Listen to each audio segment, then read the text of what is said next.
What up, guys? This is Coach Vassar. We're doing the audio daily beats. If you're new to these, thank you for joining in, and as always, any feedback, appreciate it.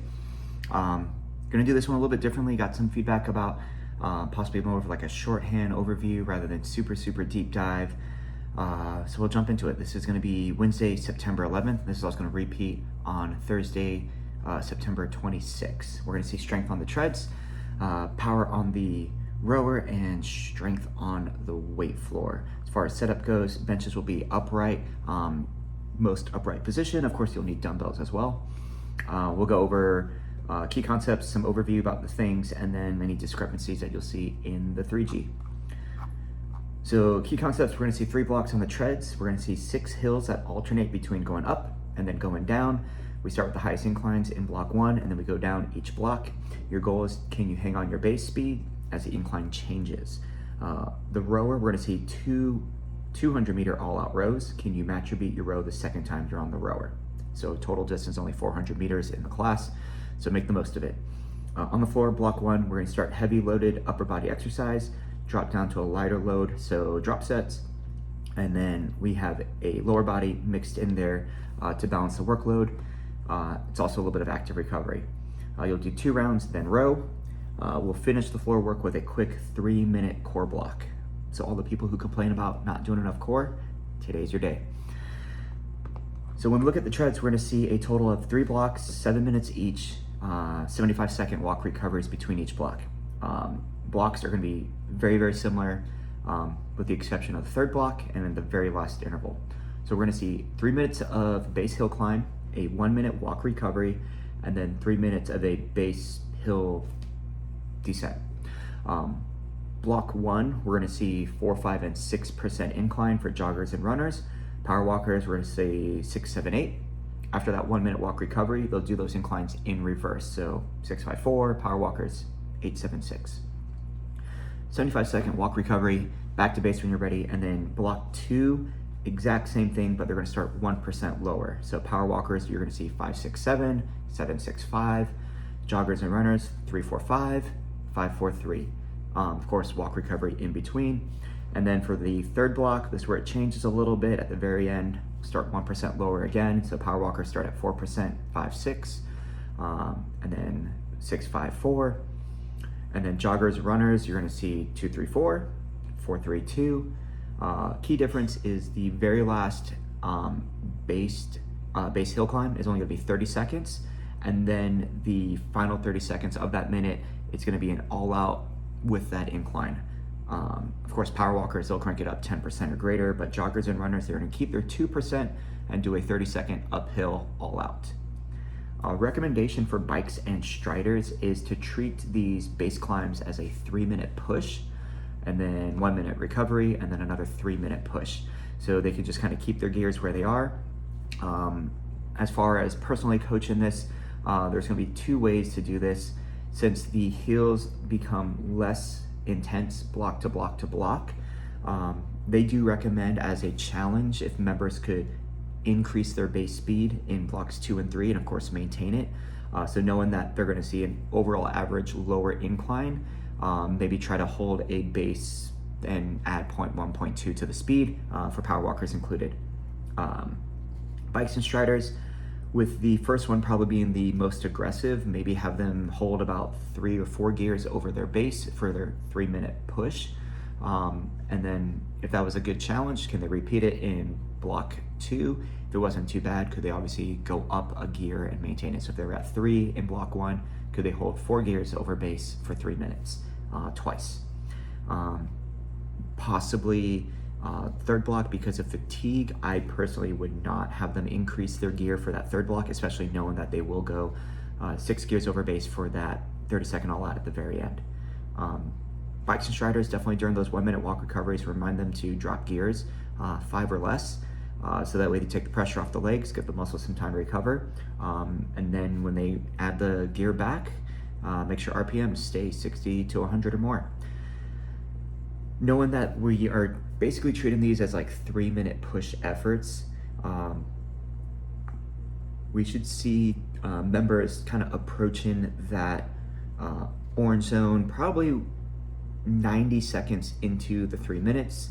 So with the first hill, base at 4%, it's gonna be like a very conservative push feeling, but that 5% is definitely gonna feel like a standard push. So within 30 seconds to 45 seconds of that second minute, so 130 to 145-ish, people are gonna probably dip into that orange. And as they hold that 6% for that final minute, they'll probably look forward to that 1 minute walk recovery.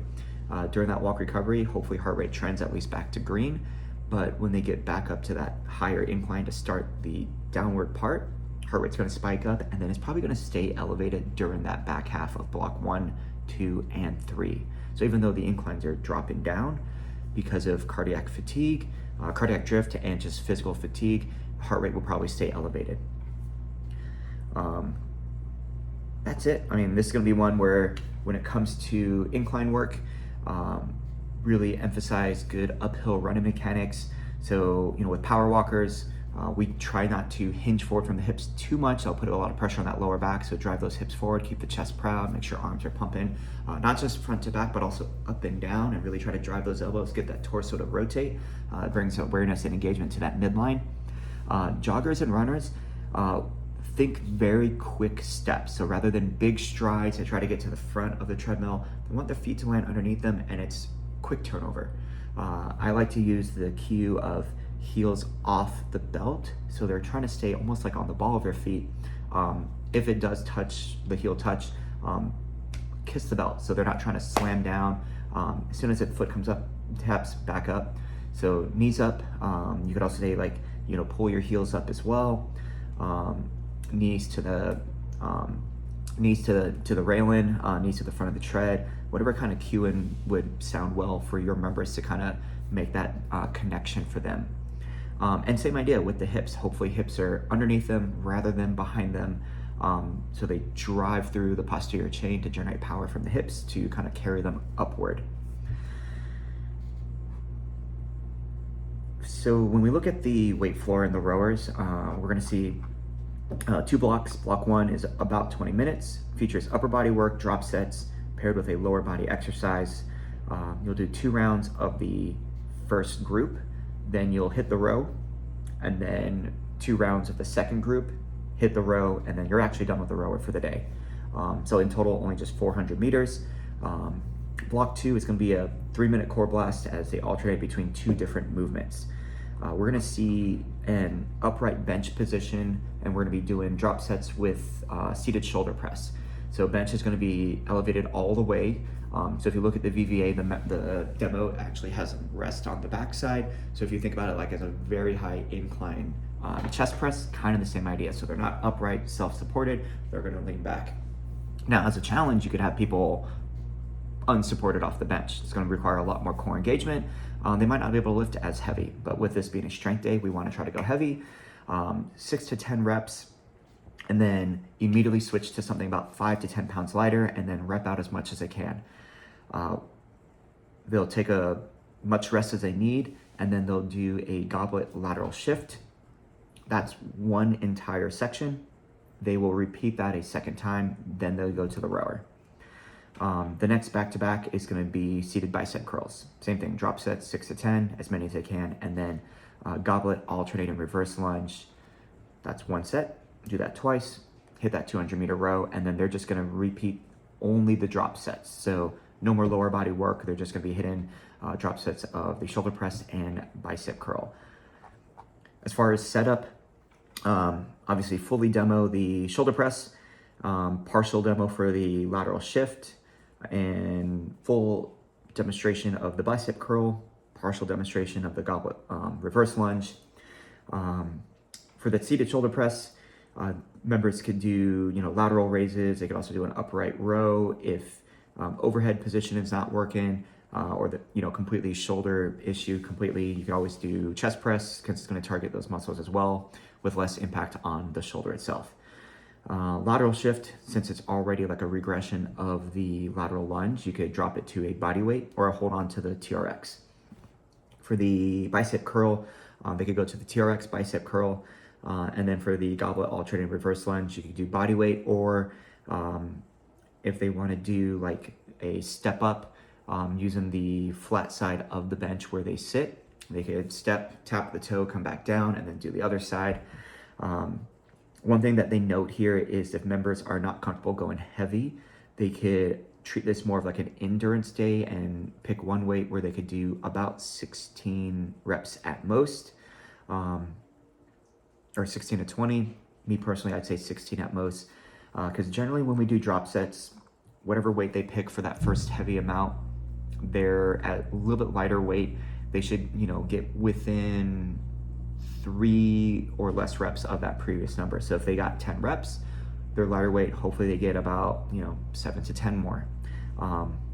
If they're going heavier and they're getting, 7 to 8 reps, then they're slightly lighter weight. They might only get an additional, 5 to 8 reps there. If they could obviously do more reps than before, so if they do 10 with the heavy weight and then they go a little bit lighter and they hit 12 or 14 reps, that heavy weight really wasn't heavy. So it's a great one to help members understand that they are much stronger than they realize. The second block, we're going to see high plank pull-throughs and sprinter sit-ups, and they're going to repeat that, and the goal is to get through 2+ rounds. For the setup of this, you have plenty of time to demonstrate both movements, because they're obviously very simple. Flip over, do one, flip over, do the other one. It's non-stop. You're gonna have hip stabilization with that pull through into flexion with that sprinter sit up. Really gonna light up those abs. And for the people who start on the floor, that tread block is gonna be tough, because hip flexors and abs are gonna be pretty fatigued. So as they do incline work, it's really gonna test their capacity for that. As far as the rower goes, it's a 200-meter all-out row. Obviously use stored programs. Intention is to match your beat on the second attempt. So if they don't do stored programs, how would they know? With this being an all-out, obviously higher stroke rate, we're looking probably about 28 to 30, 8, 9, 10 out of 10 on the leg drive. Maintain, rigid, tight midline core, hard leg drive, explosive movements. This is one where if you have that moment to really coach the individual, hopping on that rower, given that opportunity to dig deep, really drive hard with the legs.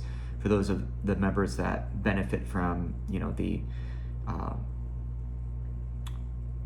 drill instructor mentality, yell at them to really get after it, probably got time to do that, especially with 200 meters taking about 45 seconds or so. So you could do this during any of these 1-minute intervals, or even during that 75-second walk recovery. 3G is gonna be pretty simple. We're just gonna see 2 hills on that one when it comes to the treadmills. Still strength, power, strength. Block 1 is gonna be 6 minutes and 45 seconds. Exactly the same, 4-5-6, 6-5-4, a minute for each incline. Key difference though is they only have 45 seconds of a walk recovery when they get to the top. There's also a 1-minute walk recovery at the end of block 1, and then block 2, it's also the block 2 from the 2G, so they're gonna see 3-4-5, 5-4-3, and then they'll finish their 30-second all out at that 3% incline. For the rower, we are gonna see work and active recovery, but the work and the recovery positions change. So in block 1, work is going to be on the rower, 250-meter push row followed by quick feet, or 2 forward, 2 back. So they'll start feet side by side, 1 and back. That makes 1 rep. They'll do 10 of those. Row will decrease by 50 every round, and they're looking to increase wattage. So they'll start at a push, and then by round number 4, when they're hitting that 100 meter, it should be an all out. If they get through all 4 rounds, row until time is called. Block 2, the work will switch to a bodyweight movement. They're gonna be doing a squat to alternate and jump lunge. So they'll squat down, jump lunge, that makes 1. They'll do 5 reps. You could have people do speed squats into reverse lunges, speed squats into a reverse lunge knee drive. A lot of ways to kind of mix it up and take the impact out. The row is going to be at 100-meter base row. And the goal here is to maintain power on the movement as the row distance increases. Now, even though the row distance increases, they're not looking to increase the intensity. So the row should be recovery, base row every time, and they get more time since the distance gets longer. They'll do 4 rounds. And then they'll do a 30-second finisher timed with the treads. 3G's floor block is everything from the block 1 of the 2G, obviously just no rowing. So you'll see the same drop sets with shoulder presses and then lateral shift, and then they just go to the next drop set of bicep curls and then a reverse lunge. They'll repeat that entire thing. So there's no core blast in the 3G. Member choice finisher of either the lateral shift or the reverse lunge to kind of give them an opportunity to do some more lower body work.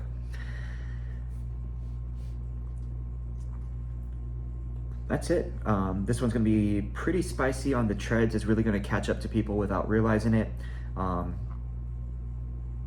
So have fun with it. Definitely, remind members about good positioning when they're going uphill. Those walk recoveries, make sure incline drops, walk it out, get that maximum recovery, so that way they're strong on the next hill. This is a good one where we should see, the 30s, 35s pound dumbbells definitely being used off the rack. If you got any, beast members using the 50s for upper body, that's awesome. But when it comes to these drop sets, obviously having members share weights would be very beneficial if you don't have a lot of duplicates. So if you're able to kind of suggest where people should go, like try to have people who are similar strength next to each other on the floor so they could share dumbbells and just make the overall experience a lot better. That's all I got for you guys. As always, any feedback, please let me know. Thank you guys so much for coming in and tuning in as we talk about this workout. Information is in the description if you want to support me. Completely optional as always, but I appreciate you. You guys have a great one. Coach it all down.